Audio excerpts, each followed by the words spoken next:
Hey y'all, it's Dr. Know-It-All. I want to talk today about what I see as a major disconnect between what I will call broadcast media, although that's a poor name. Some people call it legacy media. I don't know. Between media at large and the group of people who have actually tested out Robotaxi rides. If you haven't seen my Robotaxi rides, I'll link a few of them up here and at the end of the video. They were pretty fantastic. Anyway, everyone I've talked to who's ridden in a Robotaxi to this point has been very impressed, but these other media outlets that have not had access to the Robotaxi have pretty uniformly been critical of it for a number of reasons. Anyway, I wrote a post on X this morning, and I want to kind of go through it and maybe, call out a few extra things that I wasn't able to write because it takes a long time to write, a lot faster to talk. So anyway, I'll leave a link to the original in the description, so if you want to comment on it on X, you're welcome to. And of course, please do comment on YouTube or X, wherever you see this video. It helps to gain traction for the video, and of course, you can like and subscribe and all of that good stuff as well. Anyway, I'm going to start here with reading this. There's a big disconnect in reporting on Robotaxi between those of us who've tried it and those in media who have not. I've not heard of a single person who's tried it who wasn't impressed, including a total stranger I gave 2 rides to on Sunday who now says he wants to buy a Tesla due to his experience. If you haven't seen that video, one of my favorite videos I've ever made. I went up to several people on the street in Austin, literally, and just asked them, and I think it was the 4th person that I asked. The first 3 said no thank you, which I understand. It's a stranger offering you a ride in a taxi. It's like, yeah, okay. Anyway, but Logo was game for it, and we went for a ride down to HEB. He went shopping for sardines and some other groceries, and I took him back to the original park where we came from. He really loved it. He'd never been in an autonomous vehicle before. He'd never been in a Tesla before, and by the end, he was saying that he was, probably going to buy his wife one or one for his family. So that's how impressed he was. Anyway, continuing, but in broadcast media, the story is that the rollout is A, too small of an area. In other words, it's not geofenced to a large enough area. B, not successful due to a couple of minor wiggles by the cars. Of course, they describe these as huge problematic situations. We'll talk more about that. C, human, quote, drivers are present, meaning it's not fully autonomous. D, it's dangerous and reckless. And E, it's nothing that Waymo doesn't already do. So let's break this down a bit point by point. So A, yes, it is a small area, but still around 35 square miles, and not coincidentally about the same area that Waymo started with before expanding larger. So I think Waymo is about double that now. And when Waymo started, they were more or less in the same geofenced area that Tesla is now. Again, correct me if I'm wrong. I don't have all of the details right in front of me. I think that is correct. If I'm very, very far off, let me know, of course, that I'm wrong. I don't want to report incorrect information here, but that is my understanding of the situation, is that the original Austin geofenced area for Waymo was approximately the same size as Tesla's, and then they have expanded and kind of doubled it since then. So anyway, yes, it is a relatively small area, but still around 35 square miles and about the same area that Waymo started with before expanding larger. Could Tesla AI have gone bigger? Sure, but as Elon said, they're being extremely careful. In fact, I think he said paranoid about safety. Assuming things continue to go well, which by all indications they are, Tesla should be able to expand reasonably quickly to a larger area, including highways, which they don't currently do, which I don't think Waymo's can do at present. Again, let me know if that's incorrect information. I know for a long time, at least, you couldn't do highways on Waymo. I think you still can't, but I could be incorrect about that. I don't know minute by minute what is the latest information.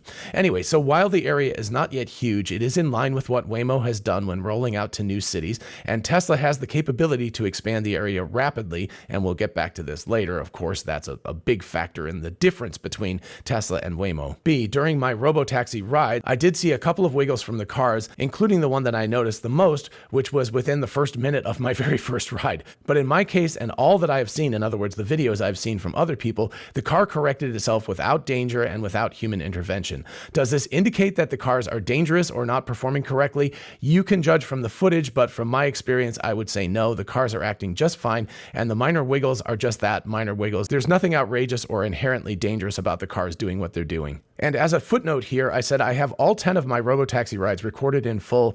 If people want the full, raw, uncut video files uploaded to examine for yourselves, I can post them. Let me know. So definitely let me know.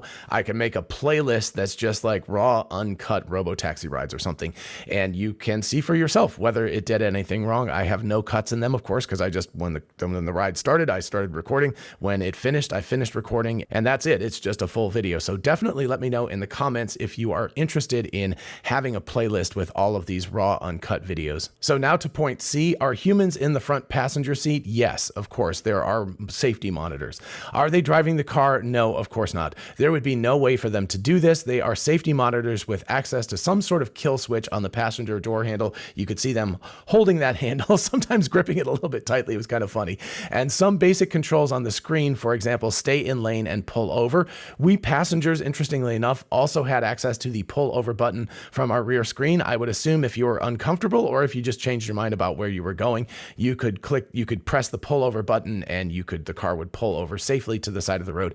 I never accessed that because I just wanted to take the rides to where we were going, and so I never used it, but I would assume that it would just pull over as soon as it was safe to do so in that situation. This, meaning having safety monitors in the car, is how Waymo has rolled out their service, at first with safety monitors in the driver's seat, then in the passenger seat, and finally with no monitors present at all, although there are still people remotely monitoring the situation from some sort of command center, which Tesla also has as well. So I expect, over time, and I don't know whether that will be next week or next month or 2 months from now or something, they will get rid of the safety monitors and move that all to remote monitoring so that people in a remote command center can monitor it and get the car out of trouble if it happens to get into it. So that, I think, will be the same rollout. We haven't heard a definite confirmation of that, but that would be the logical assumption about how all of this would work. So then I go on to say here, the irony is that this is an excellent safety first way to roll out the service, right? You want to have something like this to make sure that nothing goes wrong, and God forbid there's an accident, and especially if anybody gets injured or anything. So you don't want that. You don't want to just roll it out willy-nilly and be like, yay, everything's fine. So there's kind of an ironic nature to the comment that, you have these safety monitors and therefore it's not fully autonomous. And then you have in the next breath that this is a dangerous activity that's going on, which of course leads us to point D here. Robotaxis are being called dangerous by some in the media, and right here on X, I'm talking to you, Mr. O'Dowd. After having used FSD Supervised since late 2020, myself personally, and having used the Robotaxi service myself on multiple rides, as well as watching many other videos here and on YouTube, they are demonstrably at least as safe as good human drivers. Will there eventually be an accident? Yes, there will be, because you've got a 3,500-pound piece of metal going at speed. It's an inherently dangerous activity. You can't control what other people do. Even if the car is performing perfectly flawlessly, somebody can just turn right into it, right? So that's an accident. That counts as an accident. Is it Tesla's fault? No, but they're still involved in an accident. But I will say here that the cars have very fast reaction times, faster than humans. They drive very smoothly, especially the Robotaxi version of the software is even smoother. That was the consensus of all of us who've ridden in it. They never get tired or distracted like humans do. And once again, they are at least as safe as good human drivers right now, and likely they are much better already. Statistics from Tesla over the next weeks and months should bear this out. I hope that they will reveal this information to us. That would be very, very helpful. And one important point to remember here is this is not a publicity stunt, but a rollout of a service. It'll be here for a long time, and the service should only grow to more vehicles in Austin and, of course, to other areas in the United States as well. Which brings me to the final thing that people are talking about, which is that Tesla is not doing anything that Waymo has not done in the past. In a way of looking at it, this is true. The service is in a small geofenced area and avoids highways, and similar to Waymo rollouts, it has a safety monitor in the vehicle. However, the technology stack, hardware and software, is completely different. Waymo uses a very expensive bespoke vehicle costing somewhere around $150,000 and running mostly heuristic software, or software 1.0, as Andre Carpathy would say, with vision systems, i.e. cameras, LiDAR, radar, and ultrasonic sensors, keeping the vehicle, quote, on rails within fine-grained, pre-mapped areas that humans have to drive around and pre-map.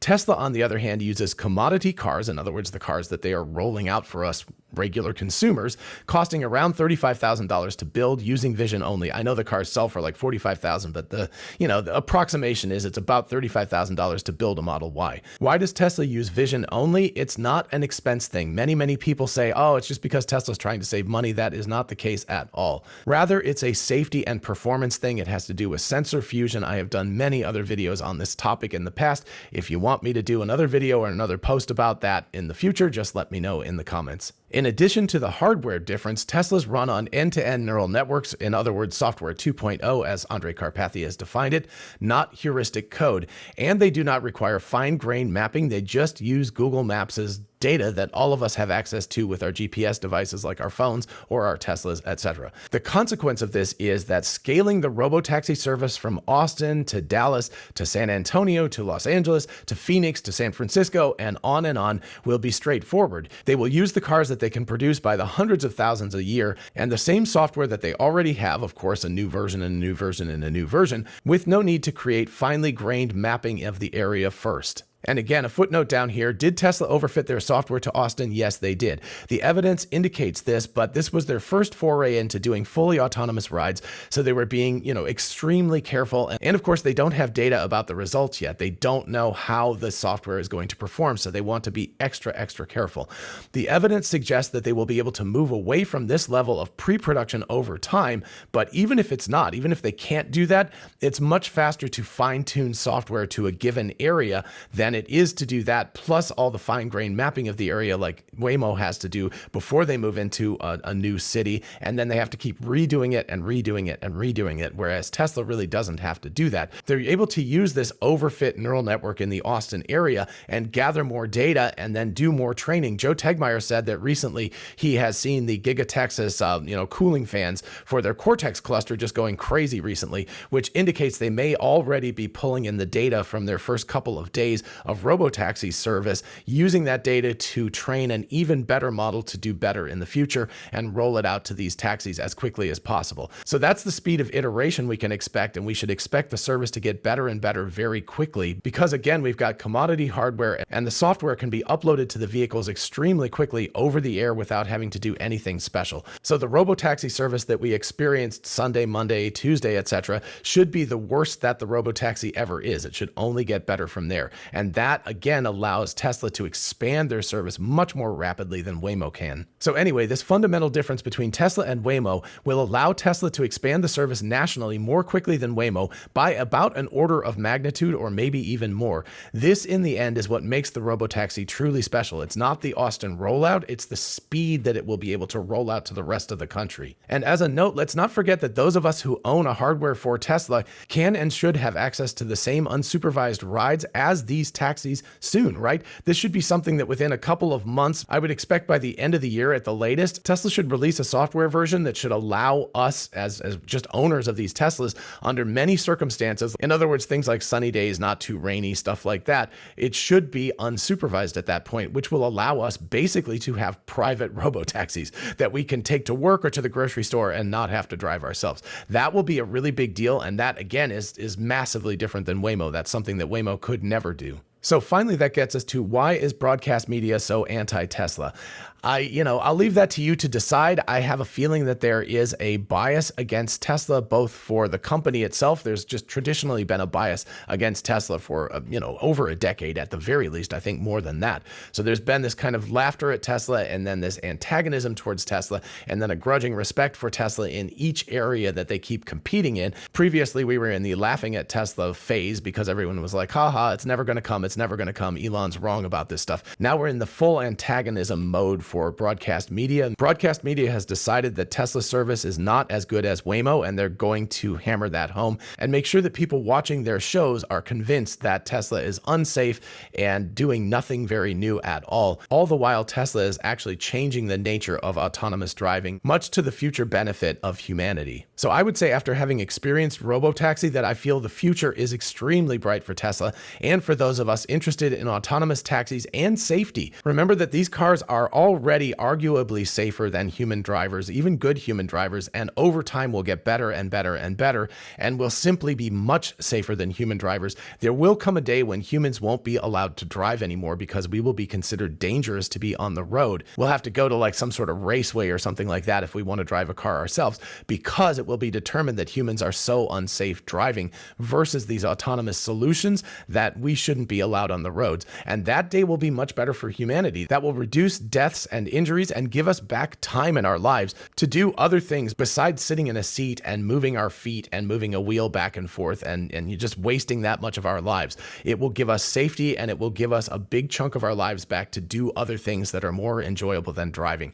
And that is all to the best. And I have to give Tesla huge kudos for being brave enough to roll this service out. It's not something easy to do. They did an amazing job from my experience and from the experience of other folks who have had a chance to ride in it. And the future looks really, really bright. So thank you so much, Tesla, for being bold enough to make this happen. Alrighty, folks, those are my thoughts. Let me know in the comments what your thoughts are, especially if you've had a chance to ride in the Robotaxi, and if you've watched a lot of broadcast media and you think you have ideas about why they're doing what they're doing, let me know that as well. If you found this video interesting, please do like it so other people can find it. It really, really helps with YouTube's algorithm and X's algorithm as well. And of course, consider subscribing for more of this kind of content, and I will see you in the next video. Bye-bye.